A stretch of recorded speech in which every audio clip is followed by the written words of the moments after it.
怎么让4根铁钉同时平衡在1根铁钉上呢？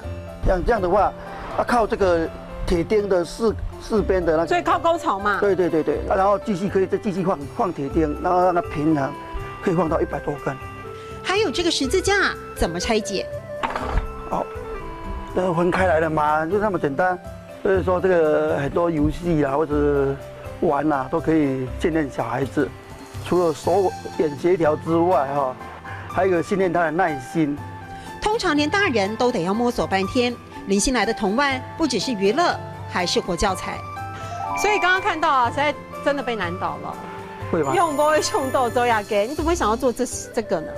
上会了解己，上会了解己，你就想好奇，对不对？你想要了解它。对。因为好奇，所以费心钻研葫芦象棋、益智拼图、铁线急转弯。林心来的铜腕很科学，就地取材，把废木料回收瓶罐加点巧思，没有华美设计，依旧受欢迎。所以现在小朋友很喜欢玩这些东西，他一玩的话，可能就1个下午，他也不会累。孩子们的欢乐是鼓舞他创作不坠的动力。由新世代断层，林心来开始走入校园。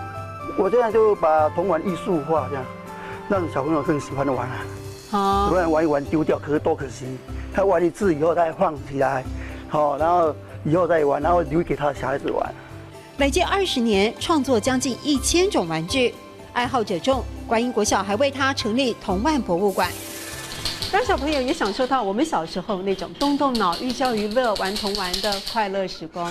林心来的用心，让这个铜腕世界又鲜活了起来。用杯上到走夜街，上爱了解己。用杯上到走夜街，上爱了解己。